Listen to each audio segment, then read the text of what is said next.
അല്ല ഞാൻ എന്റെ സ്വർണ്ണം ഞാൻ ഇത് വാങ്ങും അങ്ങനെ വിൽക്കണ്ട എന്റെ സ്വർണ്ണം വേണമെങ്കിൽ 1 ലക്ഷം രൂപയാ മനസ്സിലായോ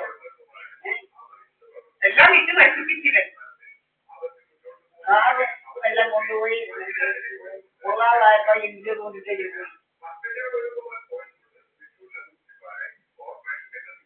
ഓരോ ലക്ഷം രൂപ വീതമാണ് പിന്നെ ഈ ഞാൻ ലോകം പിന്നെ കൊടുത്ത 1 ലക്ഷം രൂപ വീതം വാർത്തകൾ ഇവരെത്ര വാർത്തണോ 1 ലക്ഷം രൂപ വാങ്ങിയതിന് അറിയാൻ സുന്ദരം ഫൈനാൻസ് കേസ് അതിൽ ഞാൻ ലോൺ എടുക്കുന്ന കാറ് വാങ്ങിക്കാൻ 2 ലക്ഷം രൂപ കൊടുത്തിട്ട് 35,000 രൂപ ഞാൻ വാങ്ങിച്ച ലോൺ അതിലാ ഞാൻ അവസാനത്തെ മാസം മാത്രം അടയ്ക്കുന്നതിന് മുമ്പേ 1 മാസത്തെ അടയ്ക്കാനുള്ളപ്പോൾ അത് അടച്ചിട്ട് പിന്നെ 1 ലക്ഷം രൂപ വീതം സുന്ദരം ഫൈനാൻസ് കേസ് എടുക്കാൻ തുടങ്ങി എന്തോ ഞാൻ കയ്യിലുള്ള 1 ലക്ഷം രൂപ ആർക്കും വേണ്ടി എടുത്തതാണ് നിയന്ത്രിപ്പിക്കാനാണ് അതെ എവിടെ പതിനെ ചിലവാക്കുമ്പോൾ ആർക്കും വേണ്ടി ചിലവാക്കിയില്ല എന്റെ അമ്മേനെ തോന്നിയില്ല എന്റെ അമ്മയാണെങ്കിൽ കൊന്നേന്ന് അവിടെ കടന്നിരുന്നെങ്കിൽ അന്ന് ഞാൻ വന്ന് കൊണ്ടുവന്നിട്ടായിരുന്നു നിന്റെ അമ്മയെന്ന് കാണിച്ചില്ലായിരുന്നു അതിനാ ഞാൻ ആ വെളുപ്പങ്കാലത്ത് വന്ന് നിന്റെ അമ്മയെ കൊണ്ടുവന്ന് ഞാൻ ഇവിടുന്ന് 4,000 പിന്നെ കൊല്ലം ഹോസ്പിറ്റലിൽ കൂടി കായംകുളത്ത് ഇറങ്ങിയിട്ട് ഓട്ടോയെ ഞാൻ കമ്പനി വന്ന് പിന്നെ അവിടെ നിന്ന് ഞാൻ വിളിക്കുന്നു നിന്റെ അമ്മ അങ്ങനെയാണ് നിന്റെ അമ്മ എന്റെ കൂടെ വന്നത് ഇത് കണ്ടോട്ടൊന്നുമുള്ളതല്ല ഇത് അവളതായത് ഇത് ഞാൻ ചത്തു കഴിഞ്ഞേ കിട്ടത്തുള്ളൂ അവനും ആ തെണ്ടി ചത്തു കഴിഞ്ഞു ആ തെണ്ടി ചത്തു കഴിയുമ്പോഴേ ഇതാക്കത്തുള്ളൂ അല്ലാതെ ഇത് സഹദേവമന്ത്രി കണ്ടായിരുന്നുള്ളതല്ല കണ്ട കഴിയാനും മറ്റവനും സമാധാന മന്ത്രത്തിൽ അവനൊന്നും ഇത് വായിച്ചിരിക്കട്ട എന്റെ വസ്തുവിന് വായിക്കുന്നു അതിന് ആളുണ്ട് അവകാശമുണ്ട് കണ്ടവർക്കൊന്നും ഉള്ളതല്ല ഈ കുഞ്ഞിനുള്ളതല്ല വേറെ ആർക്കുമല്ല ആർക്കും കൊടുക്കാനുള്ളതല്ല ഇത് കുഞ്ഞായിട്ട് ഇത് ഇതുവരെ ഉള്ളു ഞങ്ങളുടെ അമ്മയും മുന്നിൽ തരാനല്ല ഞങ്ങൾക്ക് അവർക്ക് കൈ കൊടുക്കാൻ ഞങ്ങൾ തരാൻ അവന് എന്നെയൊക്കെ തരുമെന്ന് വിചാരിച്ചില്ല അവന്റെ സ്വപ്നം വേറെ വല്ലതും കൊണ്ടുവരണം ഉള്ള മാല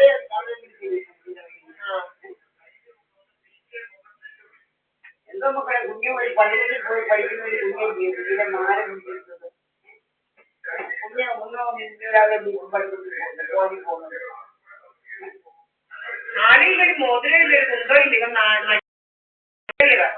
നശിച്ചാവുന്ന വീട്ടിൽ കയറി വീട് മുടിച്ചവന്നെ കണ്ട് അതായത് നശിനി വീട്ടിൽ കയറിയതാ വീട് മുടിച്ച് അങ്ങനെ ഇറക്കിയില്ലാതെ വീട് മുടിച്ചേനേ ഇല്ലല്ലോ നിങ്ങൾ ഒരിക്കലും അവനെ ഞാൻ വിചാരിച്ചില്ല അത് ചെയ്യുന്നത്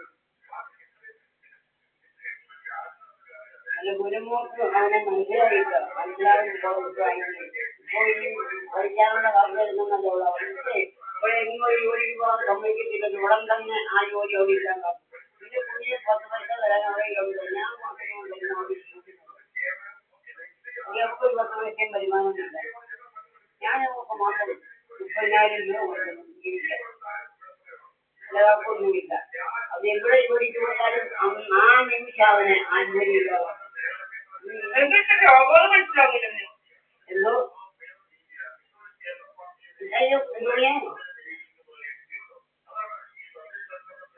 സത്യമായി എന്റെ അമ്മ സത്യമാണ് അവന്റെ ജോലി ഇവിടെ നശിപ്പിക്കുക എന്നുള്ളതാണ് എന്തിനാ കുഞ്ഞിനറിയാമല്ലോ എളുപ്പം ആശുപത്രി എന്നെ വന്ന് നിർത്തിയിട്ട് അവരെ കുഞ്ഞിനറിയാമല്ലോ ഒരു അസുഖമില്ലാതെ എന്റെ കുഞ്ഞിനെ നിങ്ങൾ വന്നപ്പോൾ അവളെ കുറിച്ച് ആശുപത്രിയിൽ അത് കുഞ്ഞിനറിയാമല്ലോ അറിയോ എന്തെങ്കിലും ഒരു അസുഖം ഉണ്ടായിട്ട് അങ്ങനെ പിന്നെ ആ എളുപ്പം ആശുപത്രി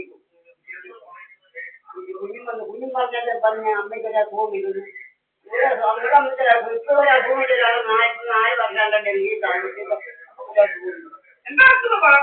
അല്ല എനിക്ക് അസുഖമൊന്നും പറഞ്ഞേക്ക് നിന്നെ കണ്ണം മുട്ടി ആശുപത്രിയൊക്കെ നിന്നത് ഇയാൾക്കാന്നും പറഞ്ഞു എന്തെല്ലാം അപ്പൊ അവിടെ കൊച്ചിടെ അവിടെ എവിടെയെങ്കിലും കൊല്ലണം ഒന്നിട്ട് കൊത്താക്കണം കട്ടിയെടുക്കുക അതായിരുന്നു അതിന്റെ കാണില്ല അതുകൊണ്ടാണ് ഞാൻ ഈ കൊണ്ടുപോകുന്നത് അവൻ കുഞ്ഞുണ്ടെങ്കിൽ അവൻ കൊന്നേരുന്നു അവൻ നിർത്തിയിരുന്നെങ്കിൽ എനിക്ക് മക്കൾ അധികമൊന്നുമില്ല അങ്ങനെ വിടാൻ എന്റെ സങ്കടം കുഞ്ഞിനറിയത്തില്ല എന്റെ മോളെ ഉപദ്രവിച്ചിട്ടുണ്ട് എന്തുമാത്രം ഉപദ്രവിച്ചിട്ടുണ്ട് ഞാൻ ആ പറയുന്നത് എന്റെ മോളെ ഒന്നും ഉപദ്രവിച്ചൊന്നും അല്ല മോളെ വളർത്തിയത് കേട്ടോ മോളിൽ മുടിക്കാട്ട് പൈസന്നറിയാൻ വരുന്നെങ്കിൽ നല്ല വഴി ഒരിടത്തും കാശ് കൊടുത്തൊന്നുമല്ല എനിക്ക് വാങ്ങിച്ചത് അഡ്മിഷന്. എങ്ങനെ മുടിക്കാട്ട് പൈസന്നറിയാമോ? എന്നിട്ട് പിന്നെ ജോലിക്ക് പോകാൻ ഓട്ടനാ ജോലി ചെയ്തത്. കാനഡയിൽ പോകാനുള്ള വിസ എല്ലാം നശിപ്പിച്ച് മാറി. അതെങ്കിലും പുറകിൽ നടക്കുക ഇവൻ. നശിപ്പിച്ച് നടക്കുക ഇവൻ. ഇവെന്തോ രോഗമെന്ന് മനസ്സിലാവുന്നില്ല. ഞാനുള്ളതുകൊണ്ട് അവിടെ കണ്ടെത്തില്ല കേട്ടോ മോളെ. ഞാനുണ്ട്. എനിക്ക് എന്റെ അച്ഛൻ പഠിപ്പിച്ച് എന്റെ പെൻഷൻ എനിക്ക് കിട്ടുന്നുണ്ട്. അത് ഞാൻ എന്റെ ചെറുകിൽ നടത്തുന്നുണ്ട്. എനിക്ക് കുഞ്ഞിനേക്കും വരുമോ വലിയ സങ്കടം പോലെ എന്റെ മോള് ഇവർ പഠിച്ചിട്ട് അവിടെ ജോലിക്ക് വരാത്ത ഓർക്കുമ്പോ എനിക്ക് സങ്കടമാണ്.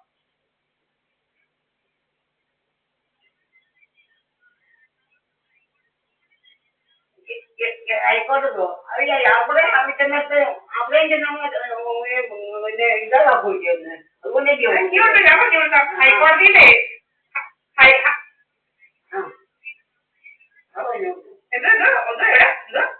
ഹൈക്കോടതിയിലേ ഞാൻ പോയ ഒരു സീനിയറിനെ കണ്ടുപിടിച്ച് അദ്ദേഹം എന്നോട് അനാവശ്യം ചോദിച്ചിട്ട് ഞാൻ കാണുന്ന സീനിയറിന്റെ അടുത്തൊക്കെ വന്ന് അനാവശ്യം ചോദിക്കുക. ഞാൻ ആദ്യം ചന്ദ്രമോഹൻ ദാസ് എന്ന് പറയുന്ന സാറിനൊക്കെ പോയി അവിടെ വന്ന് നശിപ്പിച്ച് അവര് പല പല കാര്യങ്ങളാണ് യുവാൻ ചെയ്യുന്നത്. മാർക്കെന്തോ എന്റെ പറയുന്ന കാര്യം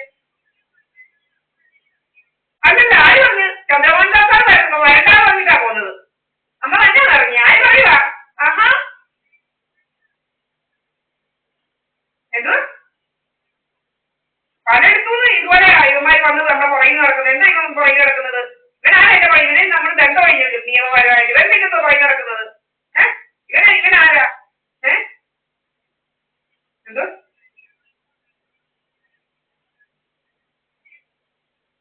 അയ്യാ ആര് പറയുക? അഴുക്കിട്ടൊന്ന് നടക്കുന്ന പോലെ എവിടെ എന്തോ പപ്പ പുറകിന് വന്ന് കണ്ടി. ആരാ പറഞ്ഞൊന്നുമില്ല. പിന്നെ സീനിയർമാർക്കൊക്കെ എന്നെ അറിയുന്നത്. നിന്നോട് കാര്യം പറയും.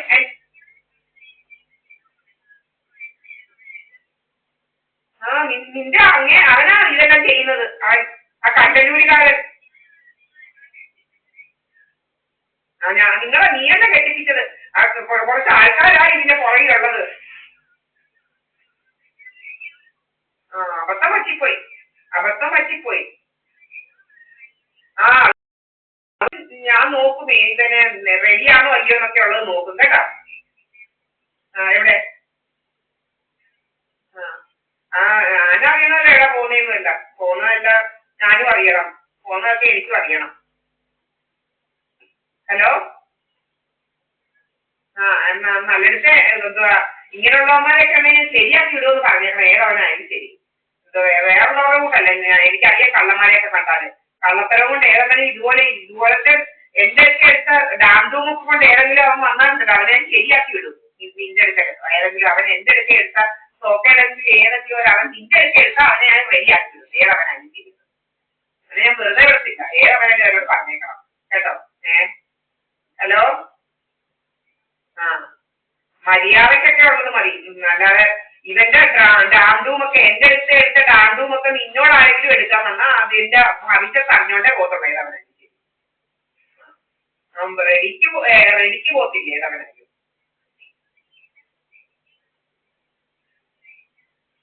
നെഗറ്റീവ് ഒന്നുമല്ല. നെഗറ്റീവ് ഇതൊക്കെ ഈ ചുമ്മാ നെഗറ്റീവ് ഒന്നുമല്ല. ഈ നമുക്ക് സംഭവിച്ചതാണ്. അത് കുഞ്ഞിന് സംഭവിക്കരുത്. അതുകൊണ്ടാണ് പറഞ്ഞത്. എനിക്ക് സംഭവിച്ചതൊന്നും കുഞ്ഞിന് സംഭവിക്കാൻ പറ്റത്തില്ല. ഏതെങ്കിലും അവൻ അങ്ങനെ ചെയ്യാൻ നോക്കിയാൽ അവനെ ശരിയാക്കി ഞാൻ വിടും. ഏതവനായാലും ശരി. ഏത് കൊമ്പത്തവനായാലും ശരി. അവനെ ഞാൻ പരസ്യമാക്കും. അവന്റെ തൊഴിലല്ല. എന്റെ അമ്മയുടെ കൂട്ടൊന്നും ഇരിക്കത്തില്ല. എനിക്ക് നല്ലപോലെ വക്കീൽ പണിയൊക്കെ അറിയാം. അവനെ ഞാൻ വെറുതെ ഞാൻ വിടത്തില്ല. പിന്നെ ഏതവനായാലും ശരി. ഏത് കൊടികെട്ടിയവനായാലും ശരി. മര്യാദക്കല്ലെങ്കിൽ നമ്മളെ കൊടുക്കാം. ഹലോ കുഞ്ഞെ എന്ന മക്കളൊന്ന് കാണാൻ വരുന്നത്?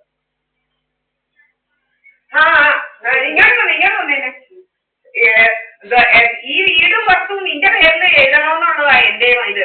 ഉടനെ തന്നെ അത് എഴുതിയാലും എനിക്ക് കുഴപ്പമൊന്നുമില്ല. എന്ന് വെച്ച് കഴിഞ്ഞാൽ നിന്റെയും എന്റെയും കൂടെ പേരിലാക്കി വേറെ ആരുടെയും കൂടെ ഉണ്ടാവും.